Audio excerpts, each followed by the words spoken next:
The Blue Line Bowhunters podcast starts right now. All right, welcome to a very special edition of the Blue Line Bowhunters podcast. Matt Steele here with you, and I have the Holder family from Raised Hunting, David, Easton, and Warren. Guys, thank you so much for joining us here at the 2024 ATA show. Glad to be here. Anytime, my man. Yeah, thanks for having us. This is a true pleasure. So we're at the ATA show here in St. Louis, Missouri. Is it a far trip for you guys to get here? Or? Not as bad as when we go to Louisville or where's the other place? Indianapolis. It's about anywhere from 7 to 9 hours. This is only about 5.5 hour drive It's good for you guys. See, it's the opposite for us being from PA. We had to go 10 hours instead of 7. So yeah, but it's been a pretty good show. It's starting to wind down here. Have you guys had a good show so far? It's been fantastic for us. Yeah. I mean, the big thing for us, we're 10 years now with Raised Hunting, and so coming here now is a lot of times we're just seeing friends that we don't see all the time, talking to people. I mean, we talked earlier in a podcast we did about Raising a Full Draw, about like-minded people. Well, they don't get more like-minded than being at the ATA, at least for us. This is where we fit in. Absolutely. So are you guys just meeting old friends here, checking in with some of your some sponsors of our partners here? And sponsors and stuff like that. We do a little bit of all that. And then we've launched some products now. So we co-branded a double bull blind with Raised Hunting, and that's come out. So it's down in the Primo's booth. So that's been cool. That's awesome. It's I'll really have to check cool. that out. I didn't know that. So I'll have to run down there and check it out. They got it right front and center. Oh, dude, that can't miss it. Perfect. Everybody always asked us about I don't know if you've seen any of our turkey hunting videos at all. We have a pack on there. Never thought that would be the hit. Something everybody's asked for years. Where do you guys Where do you get that Where do pack? you do it? Where do you How do do it? we So get we it? finally went and we're like, all right, that's we awesome. made the blind and we did that. So I'll check that out too. That's amazing. It's nice, yeah. How's the year for you guys? Well, are we going to start with Warren or are we going to end with Warren? Warren's is only like 2 minutes. Hold on. Well, wait a minute. Cause, yeah, you have more than enough subject material. Yeah, I could sit here and talk for hours. Well, wait a minute. This is wrong. Why? Because now that I think about it, you had an exceptional year because he killed his first elk. Oh, had to go congratulations. That is true. I did have. I was thinking deer season. Warren killed the biggest deer, which happens to be the biggest deer that the family has ever killed, period. Congratulations. Thank you. That's amazing. Yeah. And I went hunting a whole bunch, and I killed a nice deer, but when we get to those stories, they'll kind of, dwarf mine. So how about it, Dad? Well, you get to pick. Do you want to? Yeah, it's all good. No, it was a good year. It was a really good. I mean, Easton and I hunted a lot of days because I get 2 tags because I get a landowner tag as well. So I filled a tag early, and I don't want anyone to think that we're because we are truly blessed in what we get to do. In that, I mean, when I say I didn't kill a big deer, I killed an older deer, but he was like a 150-inch deer. Mid-140, something like that. The buck I was after all year that I call Harley, tops 145. so I don't have a lot of pity for you. But right, I guess. I wish we could combine people's thoughts better on that. Because if you really think about it, how big are in that area? That's probably one of the biggest deer there, right? Yeah, it's a big deer. So PA is up and coming. We're we're on the uphill climb. My father-in-law killed a 174 out in my backyard last year. Oh, he literally had to wait for it to clear my house where my wife and children were sleeping before he shot it. So, and I hunted that deer pretty hard, but he ended up getting it, and I was very happy for him. But a 174 in PA is that's huge. That's huge anywhere. That's a big deer. But I mean, what's causing that?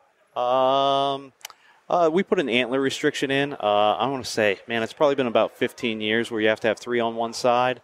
And I think, it takes that guy that was just, maybe a meat hunter as the deer's running through the woods during rifle season. He sees antler and boom, Yep. Now he's got to stop. Does it have 3 up or not? And I think that's really, we're just starting to see the benefits of that come through in our state. And I think like-minded people, we talked about that in the earlier podcast. I think the education of hey, let them go, let them grow, in my area has really helped too. Just neighbors becoming more educated on letting deer grow, and you can really grow some big bucks if you let them go maybe that absolutely. extra year. If Harley gets away from me on Monday with a flintlock, who knows what he could do next year, Right. So maybe I might be looking at another 174 next year, but it's all relative in where you're at. I think is that the point you're trying to make. Exactly. So 150 for him, he's like, it was a good deer. It was an old deer, but, he just didn't have the potential. Meanwhile, everyone in PA is shooting that buck first day, first minute of daylight. Yep. So, and I'm telling you, if we went there too, though, Warren has some ideas for some fun hunts this year, but if we go places where it's not known for what Iowa is, we're shooting too. Right. Yeah. It's just what you have available Iowa, to you. So, yeah. That makes us – we got to be picky with that one. Yeah. More particular. Absolutely. I get it.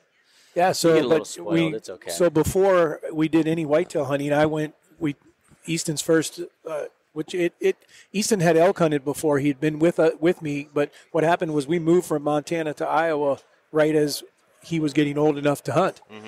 And so therefore, in the state of Montana, you got to be 12 before you could legally be able to go out and hunt. Right. You know they changed that? Yeah, I know they did. Yeah, they just did it in PA I could too. be 10 years old and go hunt turkeys and whitetails in Montana. And I was always waiting just to go hunt it. We were traveling to like Nebraska so I could go hunt a turkey. How about in PA? I have a buddy that's a corporal. He took his 6-year-old son. He shot a buck this year. It's called a mentor hunt. Now Dad has to use his tag. Okay, but 6-year-old boy got to go hunting. I would have loved that. That would have been amazing. But so, anyways, but we got to go on this hunt, and the cool thing for me, I mean, it didn't matter that I didn't have a tag. Didn't matter that Warren didn't have a tag. Easton had never gotten Warren's killed several bulls now. I've killed more than I can count.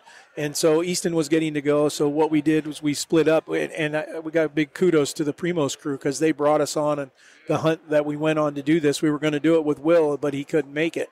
But it turned out that I was helping Brad Ferris call. Mm-hmm. Warren was filming. Easton was the shooter. Dude, that's awesome. I mean, to have your whole family there. It sounded I'll so let bad. him take over from there. I apologize because they wanted me to hunt with Will. And I was like, yeah, that's cool. That's really cool. But at the same time, I've grown up watching him hunt and sitting behind Dad and doing I was like, I want my dad to call for me. Yeah. I want Warren right there next to me. It's true, like, though, when you get Will Primos to call an elk in for you, man, you don't complain. Yeah. But anyways, he couldn't make it, and I was like, you know what? Maybe this was meant to be then, because then Dad was behind the call and Warren was right there with me. But it was not. Warren can try to attest to it. Dad didn't say much going into it, but Warren tried to warn me, like my emotions and what it was going to be like. Yeah, he wasn't sure that he was going to enjoy it that much. He's like, I don't think I'll like elk hunting, but he's like, I don't know if I'll go crazy over it. Yeah, but he's insane. He's nuts about turkeys. I love turkeys. I love being able to communicate with them. Oh yeah, so much fun. Well, it's a 900-pound turkey. That's what he kept saying. And yes. I mean, you just I had to see it. Yeah. I mean, a 900-pound turkey that has a smell like none other. Well, and 8 foot tall. You don't realize how tall they are until they're standing there. They are the most humbling animal that I've ever hunted. And I've killed a lot of different animals, but just something about a bull elk when they come into responding to a call especially. And I think it's because most of us grow up hunting whitetails, or hunting deer in general, and you're talking 3-4 feet at the back. Plus you're standing in a tree stand. Yeah, so you're above them and that kind of thing. And all of a sudden you're on the ground, you're making this call. Here comes he stands 5 feet at the back. He's 7 foot at his head, and then there's 2 or 3 feet of antler if it's a small bull. Yeah. And they come charging in, screaming at you. Next thing you know, he's peeing down his leg, and so are you. Right. Absolutely. That's a pretty good reference, actually. That's what I felt like I was going to do. Yeah. Yeah, that was it. It was a super, super fun experience just to be able to. Warren had to keep me in check a few times because once we heard the first bugle, I said, okay, this is going to be nuts. This is going to be freaking nuts because I do not know I'm going to handle this. And Dad's just sitting there smirking, and I just enjoyed I learned a ton. I mean, again, I'd grown up doing it. I've had a mouth call or an elk call in my mouth since I was a little kid, but at the same time, I had never got the actual opportunity to hunt them legitimately or retain the knowledge. And they were all very patient. I know. I had a lot of good. I had a lot of questions and everything. Because they do communicate so much that I felt like every little thing you could pick up something off of. The amount of grunts is what surprised me when I hunted them. Like, I would never have picked up on it, but I went with a guide, and he's like, oh, there's an elk there. I'm like, what are you talking about? Like, I had no idea what it was, just doing that little grunt that they do before he started taking off bugling, So, the communication, it is like turkey hunting, which is awesome. But where was that at again? New Mexico. Oh, wow. That's awesome. Yeah, it was very I also didn't realize New Mexico was pretty. Oh, yeah. I thought it was just desert. No, I hear it's beautiful. I haven't had the opportunity to go yet, but I hear it's awesome down there, and the bulls love the bugle there, too. Yeah. I've gone to Colorado where they shut up after like 2 days. So. Yeah. These two are in heaven because, I mean, they've guided a lot and stuff, too, and they've hunted a lot of places that are tough. And these bulls, they answered. Yeah, they acted like a real bull was wanting to talk to another bull, and you could call them in and you could work with them and stuff. And that's awesome. Which was great for a first time. Yeah. Just because you get to experience it, you learn it. You can, I mean, I didn't have to worry about much besides just focus and make a shot. Yeah. As long as we get the shot. Yeah, it was good. Did you remember to hit record? Oh, yeah. Okay. We got great footage. We I'm did pretty proud of my video. Matter of fact, if you haven't seen it, it's on our YouTube. We've already released that one, haven't we? Yes. Yeah, we so did. that's out. Yeah, and that's so awesome. if you want to see Easton, if you want to see someone who's excited about killing an elk, see his reaction. The only better reaction is maybe we just released Warren's deer hunt, and I got to check it out. oh my gosh. Well, I don't get embarrassed very often. Like, I don't get embarrassed. And that's kind of, when you're on TV or when you're going to be in the public videos spotlight, and stuff, that's a good who cares, trait to have, yeah. And that, I was watching it with everybody at camp that night, the video, and they're all dying laughing, and I swear my face was probably beet red because I was like, oh my gosh, it was that's as bad how I reacted. as I thought. You don't realize until you're in that moment. So I was fortunate to go out with my dad to Colorado last year, and we've been out there several times, and we put out a podcast about it. But my dad connected our first day, and the amount my dad, who's 60, well, he's 63 now, he's 62 at the time, cried up on the mountain. Just over, well, he missed a humongous 6x6 first. And as he watched it go down, I think he started to cry then. He missed it at 22 yards. Well, here comes another one, a 4x5 is what he ended up shooting, it was still a nice bull. He smoked it at like 18 yards. It took us 3 hours to find that thing, and it only went like 200 yards. Right. It's so hard. It didn't have one drop of blood, and he just threw it right through the boiler room. So, but to see his emotion, to be able to be there with him and share it, I love your guys' show and what you guys are about, because I can assimilate myself to you guys so much. My dad's my best friend. He was just calling me as we sat down. He wants to know what's going on here. We're texting like, hey, where are you hunting tonight? What's the wind like, Yeah. And we just have that special relationship awesome. like you guys do, and it's really cool to share in that moment. And I'm sure, what was it like for you two to be there with Easton? Oh, it was, to me, I honestly, I would possibly put that one even over BG. No way. I actually don't think I've asked him this question, so this is new for me too. Yeah. Just because, like BG, I probably would, honestly, because BG was a lot of fun. Like, it was cool, and he's a big deer, but the anticipation we had going into that hunt. I mean, we've been telling Easton for years what it's like, when you have ideal elk hunting, right? Because there's two kinds of elk hunting. You can have elk hunting where you're just hiking, and then there's elk hunting where you have the bulls screaming in your face and, that crazy rut action. And that's what I got to do that with Dad quite a bit. I mean, I even guided with him for, I think, 3 or 4 years? 3 years. Yeah. And so we got to experience a lot of stuff with elk together that was really cool. Mm-hmm. And Easton just hadn't got to be a part of that, And so for us, obviously, all we do is hunt and then hunt together. And so for him not getting to experience elk yet, and elk are my favorite, so I'm partial to them. Like, I'm sure I'd been amping him up for months. I just kept trying to convince him. I'm like, no, dude, I'm telling you, it's going to be the best thing. It's going to be the best thing you've ever done. And he's like, I think I'm going to like it, but I don't know if it'll be that crazy. But then to be able to go and do that and then go with him and then be able to do it with Dad and be able to have all of us there and create that and then go as perfect as it did. I mean, that I have a crystal clear memory of that hunt, and I think I always will because of just what that hunt meant to me, and I think to us that one was a pinnacle for me. I was super excited about that hunt. I feel like you should have known that by now. I do, but I know we don't ask those things to each other. Who talks like this amongst their family? I know, that's just odd. My dad will listen to this podcast, and he'll be like, wow, you really enjoy it. And I'll be like, yeah, Dad, that was like one of the best moments of my life was seeing you succeed in your lifelong dream of killing a bull. I think he knows that, but to say it is a different thing, So See, I just enjoy the moment with each other. For me, I've taken a lot of people on a lot of firsts. not family and family. And I used to question whether would I get excited for the non-family people like I do with my family, and the answer is absolutely yes. I find myself shaking really bad in a tree stand. And on this hunt, not only did I get to help do some of the calling, I was running a secondary camera, and where we ended up set up, I could actually see these two. And we had more than one bull that was coming, and so so Easton was doing a lot of spinning around this way to this way. I didn't know what way to look. Another bull came in, and at one point there was just a moment there where none of the bulls were answering. When I say a moment, I'm talking like a 2 minutes or something like that. And I'm sitting there, and I'm like, those are my kids there. That's awesome.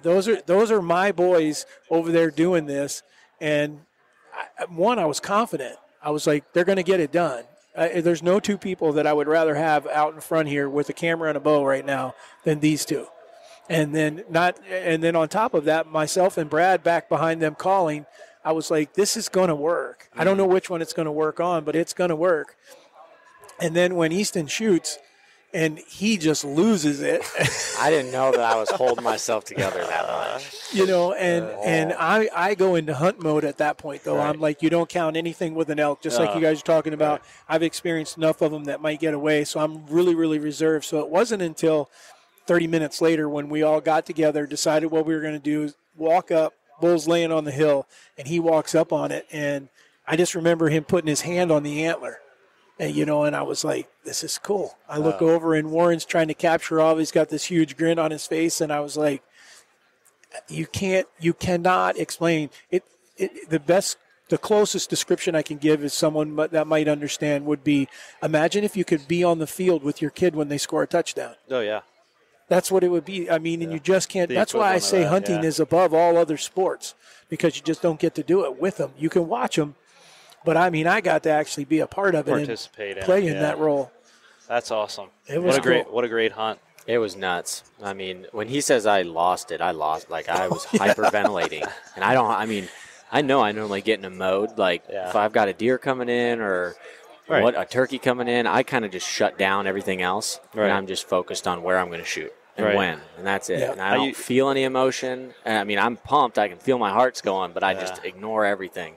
And the moment that arrow hit, I thought that I was breathing hard, like in my head, but it was all happening so fast. When we watched the video, it was like literally hyperventilating. I tackled Warren first and then ran over and jumped on Dad. It was freaking cool. I absolutely loved it. Yeah, it was. It's I think like for me, like when I have a deer coming in, I have a set thing that I tell myself. Like, all right, I talk to myself in a mean voice. I'm like, listen, idiot. Put your string up against your set. It's like, don't be a dummy. Get this done, and then we'll be happy afterwards. So, and that's what I have to do with myself with a deer. I haven't been in that opportunity, unfortunately, yet with an elk. Being there with Dad was awesome, but I think I'd probably lose it too. I just probably lose all faculties. I don't even know if I'd be able to get the shot off, let alone pull my bow back.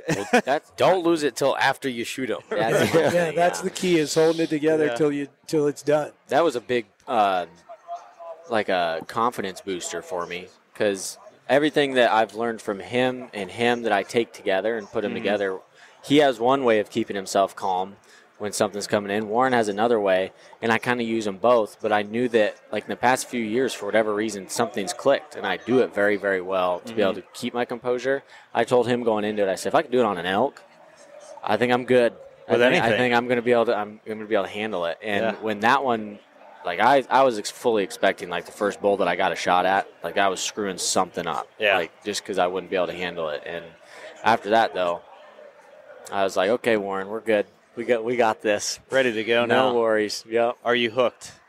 That's what they kept asking me, and I absolutely loved it. Yeah. I'm still. I would love to go elk hunt again, but just to shoot anything, I'm not like on that kick of I want to kill a huge bull or whatever. And right, like I'd go shoot a freaking cow. I mean, it was just a lot of fun, and I would enjoy it. But I'm still very committed to the. If I offered you a free turkey or elk hunt, which are you picking? Oh, I'm taking the elk hunt. Okay, I love my turkeys. I was going to say I'm more hooked right now on whitetails. Oh, There's some markers in whitetails that I am struggling. Like, I work hard and things that I want to accomplish with whitetails that I'm like, once I get those done, then I'll go and take on the elk. Well, when you figure that and you say you got those done, write a book because we all want to know. We need these two to start writing books. No kidding. I mean, that's why I love whitetails so much because they're so difficult. Absolutely. There's just and it just seems like about the time you think you figured them out, they throw you a curveball. Yeah. You know. I think I'm ready to hear the story about the big deer now. It was a pretty good story. I mean, it was fun. We knew that deer from the first time we might have even seen him would have been when he bedded under you. Yeah, was that the first time you guys saw him though? We didn't know that we didn't pay any attention to him prior to that. So what happened was 3 years ago. Well, it would have been 2 years ago. 2 years ago, I'm hunting a stand that ended up being the same stand that Warren kills him out of, but we hadn't moved it yet. It was about 100 yards away, and a small buck comes in, and when I say a small buck, we're talking Iowa, so we're trying to kill 5-year-old deer is our goal. 180 inches. Well, this one was like 130, 125, 130. He comes walking in, comes down right by the stand, ends up bedding down. And then my cameraman's we're laughing about it because his deer is actually dozing off and his head is doing he would catch himself. And we have all this footage of him.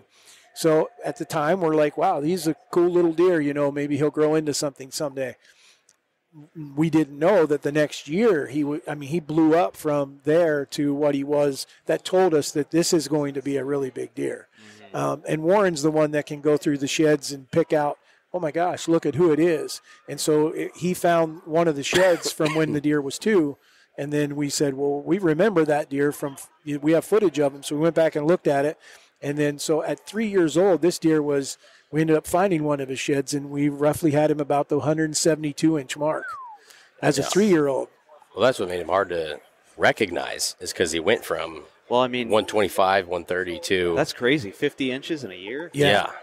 Wow. Yeah. I mean, he blew up. But, I mean, you can tell. I mean, we found both sets of sheds, and it's undoubtedly the same deer. Right. For sure. But he just erupted, and so we basically tried to avoid that place at all costs because he was one of those deer. If he walked by, he'd be super, super hard not to shoot. But we knew he was 3, and then Dad and I, at least, have been fortunate. We have killed a couple 170-inch deer, so it was like, okay, we can let that one pass, So let's just avoid that. And but it's where we killed him. It wasn't that big of a farm. It was like 150 acres, something like that. Okay. So we weren't 100% sure he would make it. But we ended up getting some photos of him late, and he did make it. And we found one of his sheds. After we found his shed, I mean, we were all super pumped because I bet, yeah. Well, he was like the one deer, that we're like, man, if we could find one of those, just to know that he made it, I mean, would have been, and it's a cool antler, Absolutely. He's got everything. He's pretty tall. He's got mass, and then he had some kickers. He's just a unique deer. And so we knew going into this year, though, that we probably weren't going to get any summer pictures of him. We never had available pictures of him before. He'd never shown up before. I think like October 16th or 15th or something was the earliest. Okay. So we were pretty well, and then we hear everybody's talking about EHD, and I think there was some that went through. But so we didn't know, if maybe he had fallen victim to that or not. I assumed that he didn't. I was pretty confident that he was alive. But I mean, we got to the 15th and no BG, 20th no BG, 25th no BG, and then I actually hunted down there the first time on the 27th, and was hunting another deer there that was an old 8, and I say that kind of like half-heartedly because I was like, he's looking for BG. He was looking for BG. I was like, he's gonna have to kind of like walk by, like 8 yards broadside to do a couple twirlies, yeah. But BG still wasn't there, so if he had, I'd have really contemplated it. But we did see him that night. Fortunately, he went directly away from us, and I didn't call at him or nothing. It's like, of course not. Go ahead. But no BG still either until the next morning. I can't remember what I was doing. I was doing something. Was I hunting? I don't think I was. Maybe I was hunting. No, you guys tried, I thought, the next morning, and you realized that there was no way you were going to be able to get in, so you guys backed out and went that evening. No, we did something else, because then I got a picture of him on the following morning. I was like, holy crap. Well, because, one, that was the first time we'd seen him now, and then he's 190, know. Well, and to back up, where Warren gets a picture of him, that's the stand he was hunting the day before. Oh, wow. Yeah. I mean, like he was, and it was a daylight photo. I was going to ask what time Yeah. did he come through It there? was like 9:15 in the morning. Oh, my goodness. Yeah. It was plenty daylight. Yeah. And so it was like, we did not miss him by much, you know. And then, so, I mean, there was like 2 stages of shock. One that He's alive. he's there and he did what we thought he was going to. I mean, he was huge. And then 2, that he did it at 9:05 in the morning is the first picture we get of him, which was, to me, I was like, this is the best absolute information that we could have, because if we have a picture of him at 9 o'clock in the morning like this, and it's still October 28th, you know, we're not to the rut yet, his deer is here. You know, he's not going that far away. But, you know, we were also like, I really feel like we have to try to kill him, because the neighbors probably know about him too, and everybody else is probably hunting him as well. And, you know, in my opinion, we really only had a couple-day window left before he is going to start chasing does and everything. And who knows where he's going to go. Yeah. And so we actually had a discussion with, how are we going to do this so this is fair, right? Because he's a big deer. Fortunately, Easton's been super stubborn, and he'd only want to hunt in certain places. So that kind of took him out of the conversation. I was trying to hunt some deer that I knew for a long time that I've had some interesting luck with. So I didn't want to be distracted. But Dad and I weren't in the same boat. So Not at all. So we were like, well, how are we going to do this? And so we'll take turns. We'll just, because the goal was, we were just going to hunt him hard for the next as many days, hopefully, as it took. Right. And try and kill him before, like, the rut started coming around. And he had 2 guys here from PA that were hunting with him, 2 cops. Oh, yeah. Yeah. We met them at TAC. Yeah. Tom. Yep. Yeah. Tom and Frank. Yeah, Tom and Frank. So good guys. Yeah, they were good guys. And so he was helping them hunt, and so that gave me a free rein for a few days. And he made the comment, he's like, the very first day that we get a south wind, he's like, I'm going to that stand where he bedded when he was 2, which I was like, yeah, I think that is the place to go, because we'd been sitting this rub tree and just hadn't seen him yet. And so I tried going in there one morning, and the problem with it is it's all surrounded by food. And so, like, that's the only thing I hate about it is it's almost impossible to get into and impossible to get out of without busting deer. Yeah, you're going to kick something out. Right. Yeah. And so I was like, we really got to kill this deer in these next 5-6 days, because otherwise I think we're going to put too much pressure to where who knows what he's going to do or where he's going to go. Yeah. But long story short, then it was Dad's turn, but Tom and Frank needed to work on their shooting a little bit. So they ended up shooting 2 bucks on the same evening, and we didn't recover either one of them that evening. Oh. And so I had to go with them the next morning to be able to try to retrieve these deer, which fortunately we retrieved both deer. Oh, that's great. But in the meantime, I got the text while we were looking for a deer. It was like the most perfect morning all year, too. Take me through it. It was cold. It was like 18 degrees, you know, but it was calm, right? Still wasn't super windy. I mean, just everything that you could ask for at the end of October for conditions to be perfect is what we had. And so going in was kind of a cluster. We bumped a couple deer and it had turkeys roosted right over our stand, and so they made all kinds of noise. But I was like, we're in the right spot. I don't think that we messed anything up that bad, right? And so then that big fat 8, he came by again. Fat 8. He was like 70, you know, and there was no contemplation of shooting him now, you know. Yeah. But I think he was with a doe that I think was in heat, and I was like, well, that could be really good. You know, beneficial. If he's got a doe in heat. Yep. And then we had a couple other deer that came down and bedded near us, and we had one doe in particular that bedded right next to us, and you know, not a big deal or anything. Well, I don't know. It was probably hour later, 45 minutes later, she gets up and starts acting all weird and somehow pegged us. I don't know why she all of a sudden just decided, oh, got you guys, you know. And how do they always do that? I don't know. It always seems they like got they a weird way. I know. It's like Sixth Sense. Yeah. So we were in a stare off, you know, where she's just staring at us, and I hear something behind me, and I thought it was just a squirrel. Well, then it made a lot of noise, and I was like, that's not a squirrel. And so I'm just slowly move my head over, and all I see is just like a pipe, you know, on this deer's head, and I'm like, it's him. You know, I was like, Eli, it's him. Like, holy crap, dude, it's him. And so now I'm watching this doe who's got us pegged and trying to grab my bow, but also this still trying to keep an eye on him somewhat. Right. So I'm terrified somewhat that he's going to come in and I can't get to my bow yet. Well, he's only like 70 yards away at this time, and now that doe decides that she's just going to bound off. And it was actually perfect because when she did that, I think that he kind of thought she was running from him, like checking does. Yeah. And so here he comes, and he walks right under us, and I shoot him at like 7 yards. And he runs over about 20 and dies. That reaction was worth the watch, too. Yeah, oh, yeah. It was the same exact one since he was a little kid. It was freaking funny. Oh, I bet. We put him side by side, and it's... What was his final score? 189 and 6/8. 7/8. Was it 7? Oh, yeah. Wow, he forgot an 8. That's because we've been calling him 190, But, really? Yeah. Well, I guess he's 189 and 7/8. Yeah. Hey, he grew it. Yeah, all right. I think he was like, why didn't you give me another 8? I think that just made it worse for me, actually. Yeah. I told you that. I thought it was 6/8 the whole time. Yeah, because you told yourself that 6/8 would have been better than 7/8 because you weren't one away. Maybe. You said, sorry, that's what it is. That's still an incredible deer. And just for over 2 years, I mean, what is that, 70 inches in 2 years? Yeah, probably. Yeah, he was, I mean, the only sad part about it is, and we just couldn't do it, was I'd love to have known that we could have held to our what we believe in, and that he let him go to 5. I was going to ask you guys, what do you normally try to normally it's 5, but in this particular case, we knew this deer was going to draw attention. And we're talking 150 acres, and we have about 25 acres of timber to hold him.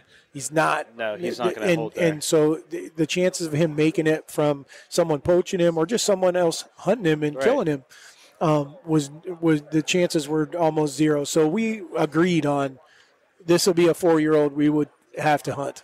And sure enough, been the biggest deer of any of our lives. That's kind of hard to pass that up. I don't know. I mean, you see that thing walking towards you. I don't know how you could ever. Oh. Yeah, no way. I mean, maybe I get now if we had another one, I could do it. It was the same exact situation, but it would be really, really, really hard. But I could do it. I wouldn't. I'd be hammering it every time. I'm not passing. That's why I didn't go down there and hunt him or hunt that place the year before, because I was afraid he might show up. At 172, yeah. I don't blame you. I mean, what did you tell Tom and Frank? I just remember we were walking. We had found one of the deer, but we hadn't found the second one. And I was like, you guys aren't going to believe this. And they're like, what's that? And I'm like, Warren just killed that big deer. They didn't know his name at the time, I'm like, but they knew Warren was hunting at the same time, and they knew that he was down there on that farm. And I was like, Warren just killed that big deer. And they were like, you're kidding. And the first question, you got a picture? And I'm like, not yet. So then we find one of the deer, and then we're all standing there when the picture comes in. And I'm like, I don't even want to show. I mean, they killed 2 great deer. They killed a Pope and Young deer and another one that was in the 120s. These guys, came here, told me flat out, we're not holding off for a giant deer. We want to kill the biggest deer we've ever killed, and they both did that. Right. Because they're from PA. Because they're from PA. But so then I'm about to show them a picture of just not even normal, then they got the fortunate part to actually be there when Warren brought him to the house and stuff like that. I bet they were super stoked. They were. I mean, it was a good time. We got $3 hanging there. Yeah. That doesn't happen for us very often, and everyone was super excited about what had just happened. And that's incredible. It was a good time, man. I mean, but I told him I called him though when we got out, and they were on their way back too. Yeah. And it was kind of an accident because I didn't realize I was on speaker, but I told him, I said, Tom and Frank owe you about 190-inch deer. Yeah. Ouch. Yeah, it was pretty. Yeah. They thought it was funny though. It was a good time. They were great guys to hunt with. About 95 inches each. Whenever you come out to PA, there you go. You can shoot 2 95-inch deer to equal that 190. You got it. Not sure if that's how that math works, but but even BG though isn't average for it's not like we have a deer of that caliber to chase every year. Right. The 170 mark in Iowa is kind of the, if you can get them standard. Yeah, maybe not even that. Maybe the high 160 mark. Yeah. I've never killed a 170. Yeah. Right. But if that's kind of but 5 years old, we have the ability to let them go on some places, some farms that work with us. Yeah. And so you have the chance of letting a deer. So there's nothing cooler than killing an old deer. Oh, no. It's incredible. Do you guys know the artist Ryan Kirby at all? Ryan Kirby. I've seen some of his work, yeah. Actually, I think I might even have one of his paintings in our office. He's an incredible painter, but he did this like the art of whitetail hunting or whatever, but he does these different things where I have the one my wife got me. It's like the age of bucks, and like he shows like a 1.5-year-old, 2.5, 3.5, 4.5. But he had some interesting statistics on there, and it's like a majority of the Boone and Crockett bucks entered are 5.5 years old. I forget the percentage of it. I don't want to misspeak, but so that's cool. that standard of 5.5 years old that holds true to that. So we actually sent that one my father-in-law shot. I have the sheds from the year before. He's a 137 the year before, and he went to 174. That's a pretty big jump. That's a huge jump for a PA buck. I sent his teeth away to that deerage.com. I don't know if you guys have ever done that. Sent that away. He was 4.5. That's what we see is 3 to 4 is the biggest jump. Yeah, that's why we too talk a lot about age, because we've sent our deer the teeth for 6-7 years now. Oh, at least 6 years. That we send them out to get aged based on what we think they are, and then they get aged, and we can at least get an idea. And you pointed so that people know, when we talk about sending out the teeth, we're sending them out the front teeth, not a jaw. It's not where they're just guessing. They're actually doing the cementum process. Correct. And we're using Matson's Labs out of Montana.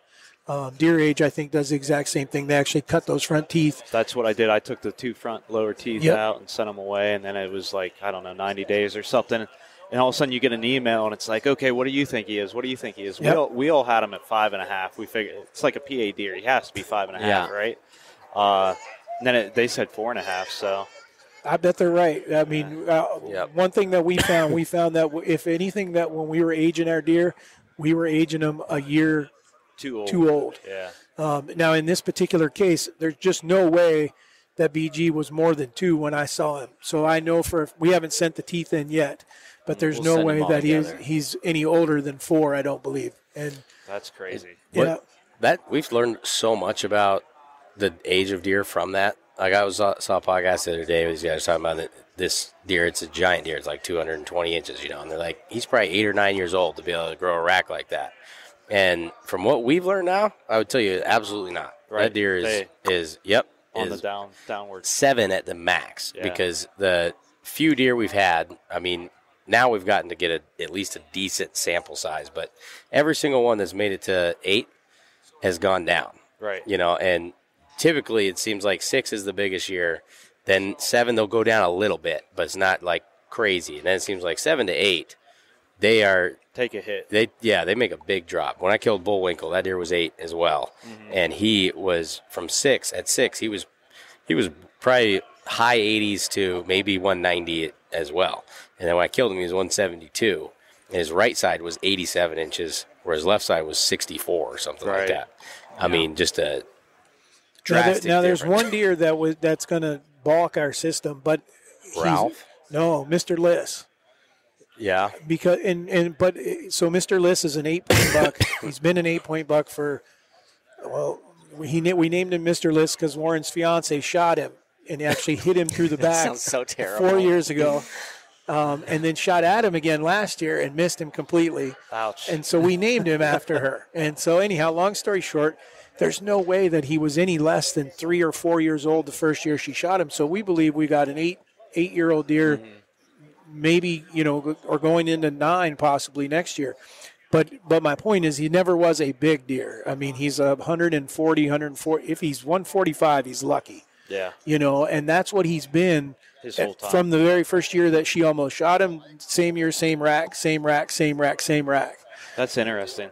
Like whitetails just fascinate me in that aspect of, collecting antlers and, seeing what they turn into. I have an 8-point, same thing. It's the last 3 years he's been the exact same. And that means they'll probably stay the same. Right. They didn't like all of a sudden they blow up. Right. It seems like you can tell those deer that 3 to 4 mark, you'll see who's going to be your up-and-comer. I'm not saying that they can't add something, because Ralph would be one that changed on us where he was. Which we can't confirm his age. But right. Yeah, but then at the same time, too, sometimes they'll wildly change their racks. Yeah. Where it's like really hard to recognize them. Yeah. It's not uncommon at all for them to have a drop tine and move it to the other side, or a kicker, move it to the other side. Or I had one particular deer I ended up killing that I have all the sheds from it. I killed him when he was 6, and I have every set of sheds. That's straight up. And he would swap he was a 9, and he would swap his G4 every year or two, we would That's go so to the other interesting. side. I wonder if that's like the genetics of it, like the genetic code made it do that, or I don't know. Who knows? That's Above You know my what? pay grade, man. yeah, same. Well, since I have you guys on here, I don't want to take up all your time here, but just a couple more minutes about. I'm a huge whitetail hunter. When it comes to whitetail hunting, what do you guys think is the largest component to killing a whitetail? I have my own opinion of what it is, but I want to hear what your thoughts are. I think As far as tactic or as far as like a Tactic, yeah. Okay. I have mine. I know mine. Well, then I'll let you guys go because mine is not a tactic. Mine is, well, I'll just say it and then they can go with the tactics. Mine is wind. That's what mine was. Wind. Mine was wind too. Oh, sorry. Time. Oh, time. The amount of time you have to put into it. Yeah. Yeah, I would say that, but be careful with that. You might drive yourself nuts if you give yourself too much time. Oh yeah, and we've probably all done that. Yeah, absolutely. On a certain deer, too much time, you wake up in the middle of the night, and that's what you think about. You Yeah. know? But that's for me. Like, as I was growing up hunting, I think I hunted all wrong because I just go to the same tree, because I had the time. So now that I don't have time, I hunt I'm like, well, I don't have a good wind till this weekend, so I'm just going to wait. Is that something you guys do too? We will not absolutely. just go hunt somewhere just because we don't, like, even if we don't have the time and stuff. Yeah. Because we'll always prioritize the wind just because we've tried both. I mean, Yeah. I've done it where I Warren's killed 2 booners off of stands that I made the comment, we don't hunt this until the wind is this way. Yeah. And both times it just worked out where he got to go because 3 years ago? 2 years ago. 2 years ago when you killed the one in Osceola. Oh, wait, no, yeah, it was 3 years ago. 3 years, yeah. So 3 years ago, we had kind of the same situation as we did with BG. The deer wasn't quite as big, but we figured he was close to booner or would be a booner. And I had told Warren, I was like, we got to have a southwest wind in the morning. Mm-hmm. And he was like, okay. And now that one, we were using rub trees. And we put a rub tree in, and actually that buck was actually hitting that rub tree pretty periodically. And I was like, if we get a southwest wind in the morning, one of us needs to be in there. And it was a deal where he could go and I couldn't. And sure enough, he sat in that one, and he walked in and he shot him at 8 yards. I love this grin. Oh, that was one sit on that entire farm. Yeah. That was the first time he sat there. Yeah. I was hunting a different deer, and He always says he's hunting a different deer. Oh, yeah. well, I was hunting another one that was about a 172. Okay. And so, No slouch. yeah, he was still a great deer, but we just didn't have a wind that morning. And so Dad was like, oh, you could try that one. And then I went down there one time and shot that deer. So, How do you guys determine who gets to go hunt what deer? We're pretty good about, everyone's pretty good about, like, if I'm, you go. I mean, no one's ever been like, even in BG's case, I mean, if Warren hadn't gone to hunt him that morning, no one would have been there. Mm-hmm. You know what I'm saying? Right. So, I mean, I would rather him have been able to get the shot at him than, and I'm not knocking a neighbor. I'm just saying, we would rather see one of us kill him, Well, you guys know the time and the effort and everything you put into it. And that's same with me and my dad as well. It's like, hey, you go hunt this. Like, I go, hey, my girl's got dance tonight. I can't go. The wind's perfect. We do the same. You need to get in there. You know what I mean? And we kind of, too, have a little bit different preferences sometimes. You know, like he finds deer that he really likes, and then I'll find one that I really like, and then sometimes it ends up being different deer. Right. Now, pretty often. You said that you weren't concerned about BG because you had something else you were after. Yeah, I've got quite a bit of land that I have permission on that I've hunted, and I had a buck this year that had just shown back up. That's why I had hunted him for 3 years, and he would have been the biggest deer I've ever killed. And my buddy last year passed him at 15 yards because he didn't want to shoot him because I was hunting him. He did. So for you to give up on that buck and go hunt. Yeah, it was kind of like, to me, I was like, I didn't know if he was alive, and he had just shown up like October 15th or something. And I was like, no, I'm going in on this deer, and I'm not playing around this year. Like, I'm going to just full-on commit to it. And yeah, Warren tried to convince me. I'll give him that. He's like, dude, you should try to go hunt BG. I'm like, yeah, sounds wonderful. Okay, but I am committed to this, and I am dedicated. I'm not letting this. Well, I respect that. That's very noble of you to continue after that deer after your buddy let it go. Yeah. Good thing is the next few years I can take the Plan B deer. I'm good for a while, so they can have the Plan A bucks. Yeah, I'd say you got it pretty good right now. Yeah, the last couple of years I've been pretty freaking spoiled. Yeah. Very. So, Nothing wrong with being spoiled every once in a while, though. But, Not at all. Congratulations to all you guys on your Thank you. success Thank you. this Thanks. past season. What? Just real quick, what do you guys got coming up in 2024? It's more of the same. More of the You know? same. That's awesome. No, we'll have some turkey hunts coming. We got some whitetail deer hunts, some YouTube stuff. Everyone's going to be able to see. We're going to be releasing a lot more on YouTube and doing a bunch more on social. Podcasts are growing, so thanks to everyone out there that's listening to these podcasts, just like you guys. Big shout out to the Blue Line bow hunting guys, because I just think highly of what you guys are doing and what you've done, and so that's why we wanted to sit down with you and talk deer hunting. I mean, Man, when I woke up this morning, I didn't think this would be happening. So this is this is a real treat for me, guys. I followed you for so long, and it's just it's awesome. I can't thank you enough, and keep doing what you're doing, because we really love it. Where can people find you guys? RaisedHunting.com. That's the easiest way. You can find us on Instagram, Facebook, TikTok, or on through our website. And then big thing now is our YouTube page. Yeah. And there's two of them. There's actually a Raised Hunting page that's got all of our hunting stuff like that, and then there's a Raised Hunting podcast page.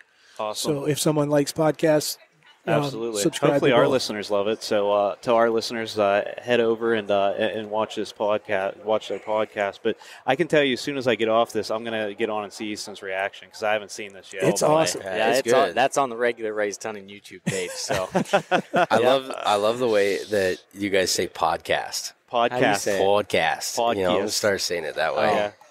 We have a little Don't bit of let an him make accent fun of you. in Central PA. It's Whatever. all right. I can take it. Yeah, This is good way at it. better than what I deal with in my job on a regular basis. That's so, fair. Yeah, I could I see bet. You know that. what I mean? It's, no, again, I appreciate you guys doing this and coming on. Thanks to Grizzly for letting us use their booth and this big 450 cooler. No kidding. Quite the table. I mean, it's like a table. This like, is Warren's new ice bath. Yeah. Uh-huh.